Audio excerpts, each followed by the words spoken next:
Hi everybody, sorry I can't be with you today in person. I hope you're having a good day so far. So really I'm going to talk a little bit about what's going on in the background in blood production in Ireland. So what we've been working on in the IBTS.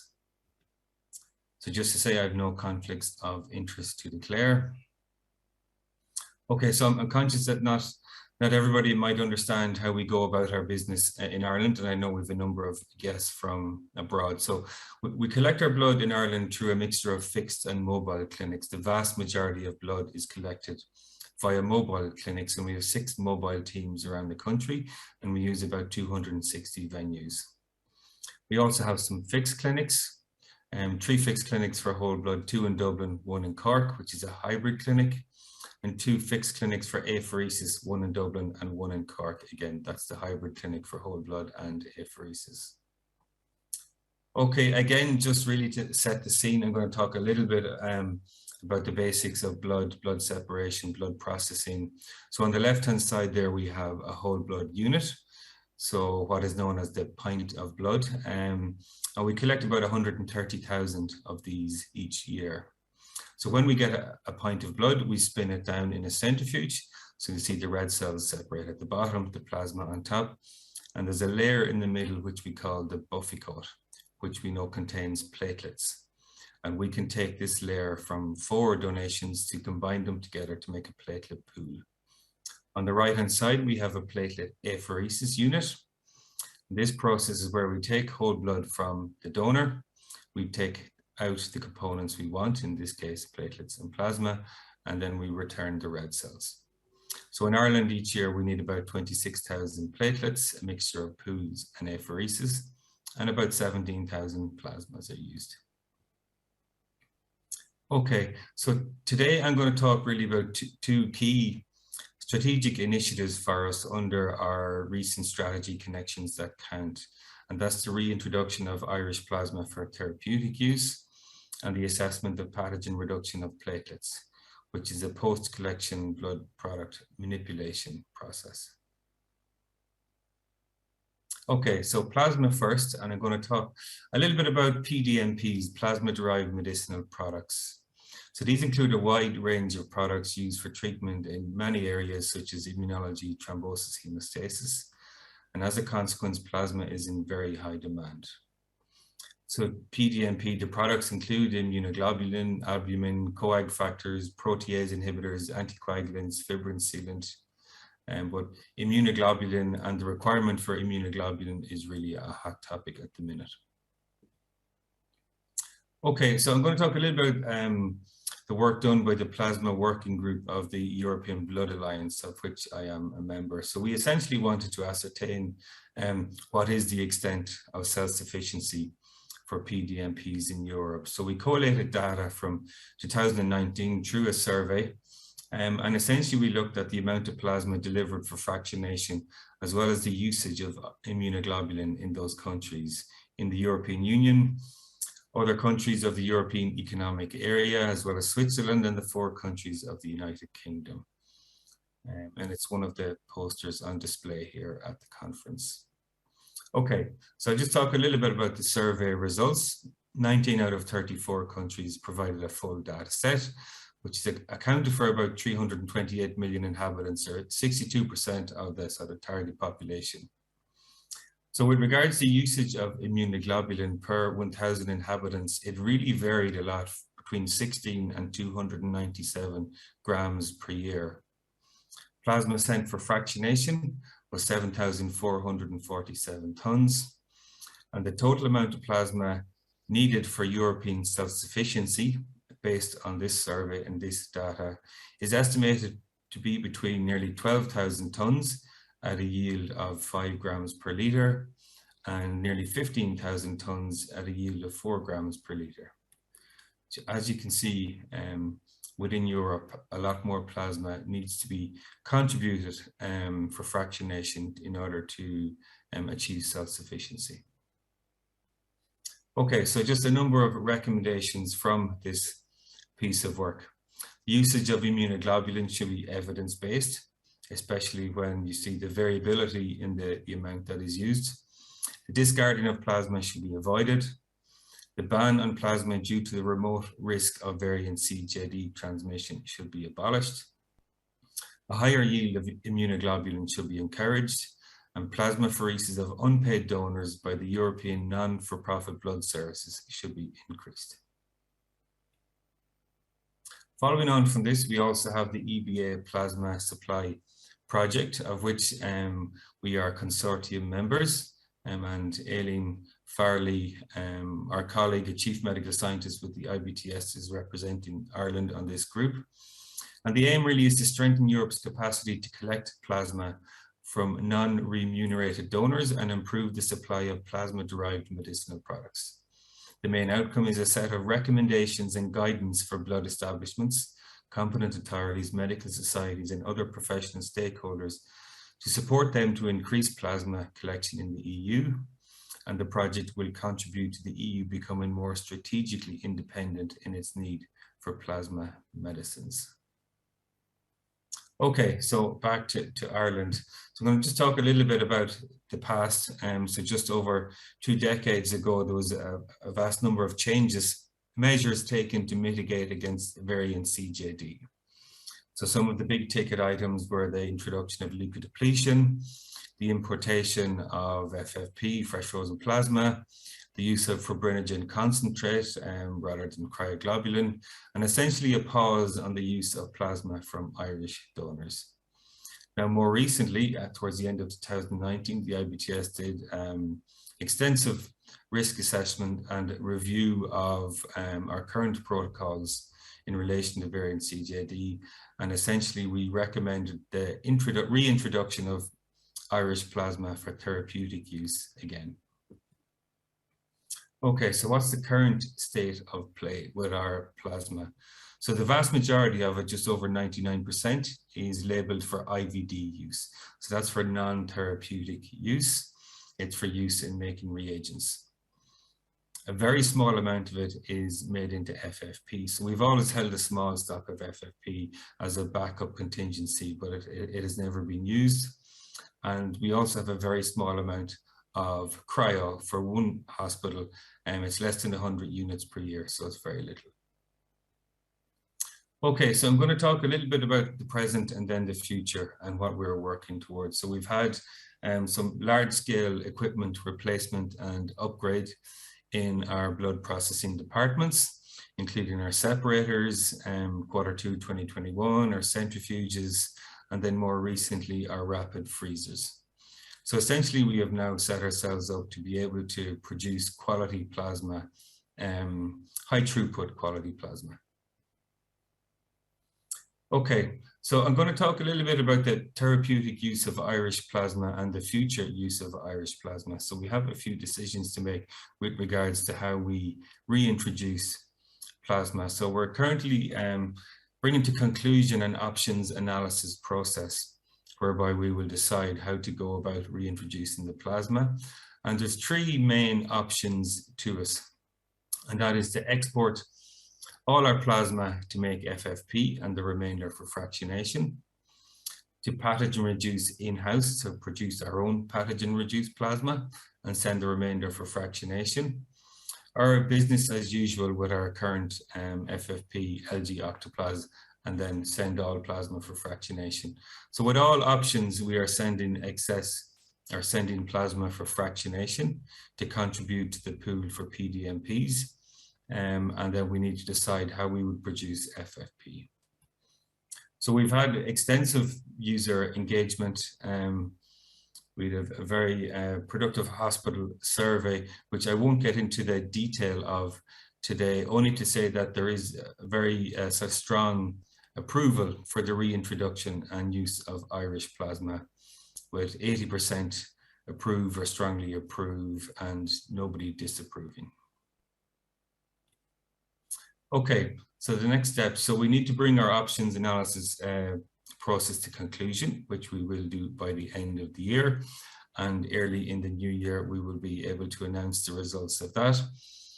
We need to prepare for implementation. So as I've said, we've been working on all of our processing equipment to enable us to produce high throughput quality plasma.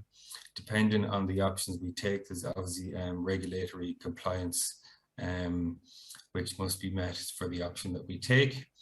And there's also additional testing. So for plasma for fractionation, which we will be doing with all three options, we will be sending plasma for fractionation. There's additional virology testing which must be undertaken, and we're looking at our options with regards to the best way of doing that at the minute. With a view to the end of next year into 2024, actually reintroducing Irish plasma for therapeutic use.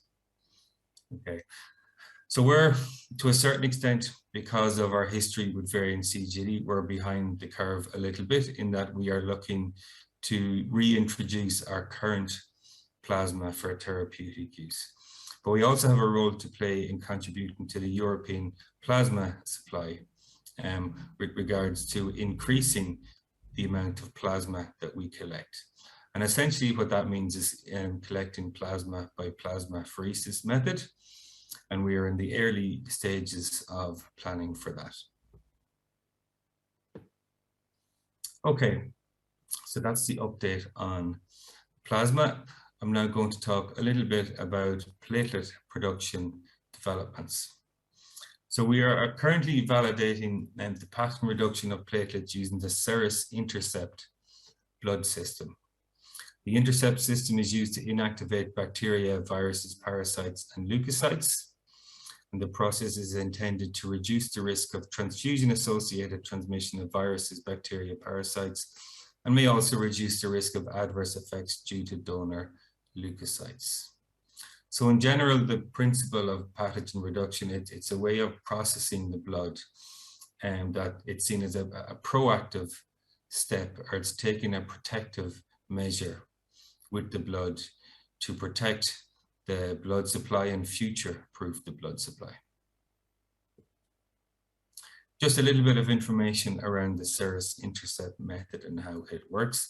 It involves the use of a psoralen, a methicillin, which is introduced into the product. It binds and intercalates DNA or RNA, and following exposure to UV light, and cross-links and essentially inactivates the host containing the DNA or RNA. This is one of the kits that are currently under validation. It's the dual storage kit. So essentially the platelet product is passed through here on the left-hand side where the psoralen is introduced into this bag here, which it then undergoes UV exposure. It's then transferred into this bag here where we have the CAD, the compound adsorption device, which removes any remaining unbound methicillin. It is then filtered and transferred into the final product bag where we have our pathogen reduced platelet. Okay, so there's a number of strands to this project and to this validation, which I will go through. So we have platelet pools is one of the strands. So the initial part of this validation, and it's a series of validations, was the buffy coat optimization. So the buffy coat is a little piece, little section of the whole blood, which contains the platelets. So it's a case of getting the correct volume and the maximum amount of platelets in that volume. We then produce a 7 buffy coat pool. We then pattern reduce the 7 buffy coat pool to give us the 2 therapeutic doses of platelet pools. For platelet apheresis, we are introducing new equipment for the collection of apheresis. We are introducing an additive solution. Now, an additive solution in itself is a proactive step and replacing plasma in the product. So it'll be like our current platelet pool, which is roughly 36% plasma, and the rest is additive solution. We pattern and reduce, and again, we split like with the pools. And then there's the process optimization aspect of the project, the process mapping and control, the equipment install, eProducer, which is our LIMS parameter update to be able to manage the new products on our systems. Okay, so where are we at? So there's 2 aspects to the phase 1 validation. We are assessing the platelets from a product quality perspective and also from a system effectiveness. So with our platelet pools, we have optimized our buffy coat, we've optimized our buffy coat pool, and we have produced very good high quality and pathogen reduced pools that we're very happy with. With our platelet apheresis, we have upgraded our equipment. We are currently working on the apheresis in additive solution. Now we have very nice platelets free of aggregates, which has been a problem for us in the past, but the platelet counts aren't quite where we need them to be. So we're currently working on optimizing the platelet counts in the platelets in additive solution. And then we will pathogen reduce the apheresis as the next step there. The system effectiveness, so the system is very well established around the world. What we are doing here is that we are ensuring that it does what it's supposed to do in our hands. And we're doing an extensive bacterial spiking assessment of the system, which is essentially where we introduce bacteria into the bags and then put them through the process. On the right-hand side here is a picture of a pathogen-reduced pool. And unfortunately, it's not possible to show it here, but for anybody who is used to looking at platelets and swirling in platelets, they really are excellent quality platelets. When you look at them visually and swirl them, they really are excellent. Okay, so the next steps. At the moment, we're in phase 1, which is the validation phase, which we intend to complete in the first half of next year. There's various approvals with this project before we proceed to phase 2. There's medical and scientific approval, various corporate approvals, our own executive team, our board, Department of Health, before we move to phase 2, which will be the implementation in both centres in Dublin and Cork, and go live for the IBTS and hospitals. And just to say, there will be a lead time. This won't be happening overnight. Once we move to phase 2, there will be quite a period for the hospitals to be ready for this change with regards to new product codes, etc., and for ourselves in the IBTS to roll this out in the 2 centres and across more equipment, etc., to scale up. Okay, so thank you again. I'm sorry I can't be here in person today, but I hope you found that update useful.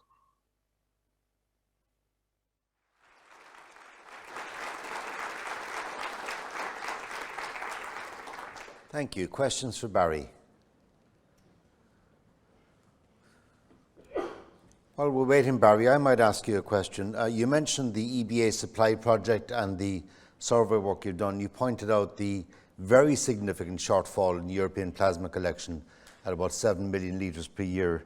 My question is, the work being done to increase plasma collection that you've talked about, is this aspirational, or are there annual defined targets which will be measured and monitored? Is he gone? Okay, well in that case you can ask him that question when you go back to the IBTS. Is Peter here? Peter? Is Peter in the room? Yeah, Peter. You might answer that question for me if you would.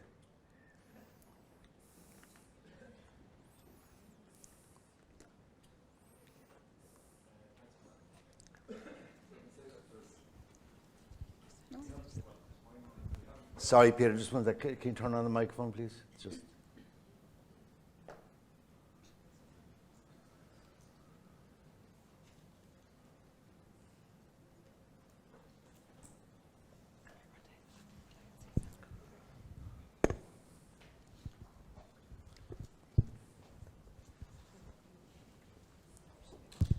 So I suppose it's fair to say that because the supply project is looking at the entire end-to-end chain, including, as we were discussing, the kind of the use of PDMPs, so there hasn't been defined targets set for what the supply of plasma will be. I will say when they're looking in, the examples of from so far from Belgium and Denmark, which are both using not-for-profit plasma supply, and they're approaching, like in terms of tendering, they're approaching kind of 100% self-sufficiency in IVIG. Now, of course, the subcutaneous is the next step, let's say, but it's something definitely to be looked at, Brian, and just to see how it's supported, how it'll come to play in each country, and then across the whole consortium. But it's difficult to set targets when it's looking at appropriate, as Barry mentioned in the plasma working group. It was also something to be looked at in terms of optimal use and etc. So it's kind of looking at both ends of the chain. But I know you might have opinions on it as well. I know you've had a significant history in the area. So, well, I mean, I think we very much would welcome an increase in plasma collection in Europe from all the sectors, frankly. It's been talked about for 10 years and very little action has been taken. And if you track the collection of plasma in Europe for the last 10 or 11 years, it's a minuscule increase. And one of my concerns about the need to set targets, Peter, is if you don't set targets, you'll have no idea how much finance you need to do this, and therefore you won't get it from governments. Yeah, it's a very fair point. So one of the work packages is looking at kind of what has been the success stories in terms of intervention. What we do know is that where national health authorities and the competent authorities have intervened, there has been that's where success stories have played out. And I think it's fair to say, like in Ireland as well, they're kind of looking at best practice. That's what we're trying to model. But I absolutely accept, we need targets. You need to have some kind of funding mechanism. And I agree that the level of state intervention in the countries across Europe has been disappointing, but there are good examples, as I say, that are coming to the fore now. And I think one of the key points from the Belgian and Danish data was that the supply in plasma collection all the way through the pandemic actually increased. Whereas, as we know, the American supply went down nearly 20%. 18%, yeah. Yeah, so, and whereas they showed, now obviously we're talking, I'm not going, it's from a smaller base and a smaller volume, but they did show that the collection continued to increase. They continued to make gains throughout the pandemic, which was remarkable. So it's that kind of trying to get that lower volume donation, low volume donors, because then in terms of the health benefits for donors as well. But no, I absolutely accept that targets and how they're implemented, but we'll look to best practice. Okay, thank you, Peter.